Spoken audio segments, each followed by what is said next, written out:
Apa syarat Indonesia menjadi negara superpower di tahun 2045 di masa 100 tahun Indonesia merdeka kala itu? Ada pertanyaan sebelum menjawab pertanyaan pertama tadi. Apa ada negara dalam 20 tahun membangun bisa menjadi negara superpower? Kita bahas perlahan dan kalau terbukti ada, maka kita harus berkaca pada kenyataan bahwa selama ini yang telah menjalankan negara dalam 20 tahun terakhir ternyata tidak membuat Indonesia saat ini atau 3 tahun lagi menjadi negara superpower. Jadi ke depan, lupakan mereka yang akan menjabat yang punya model pemerintahannya sama dengan mereka yang menjabat dalam 20 tahun terakhir. Mereka semua old mind. Oke, Indonesia ke depan mau berubah total kan? Bukti pertama, di tahun 1918, Jerman kalah Perang Dunia Pertama dan harus membayar kompensasi biaya perang. Namun, di tahun 1936, Jerman mulai agresi militernya kemudian menguasai Eropa. 20 tahun Jerman membangun negaranya untuk menjadi negara superpower dan berhasil. Jepang, di tahun 1945 kalah Perang Dunia Kedua. Di tahun 1964,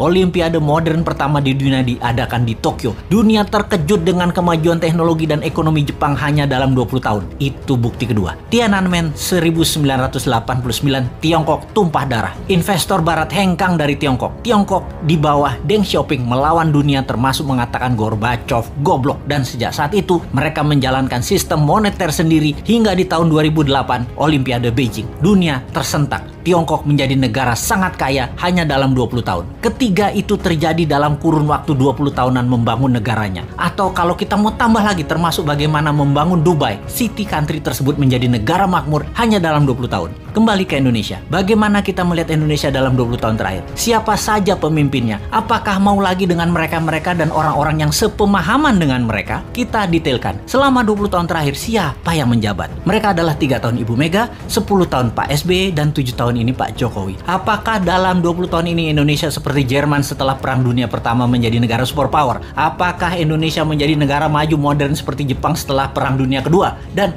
20 tahun ini apakah Indonesia menjadi negara maju seperti Tiongkok setelah Tiananmen di tahun 1989?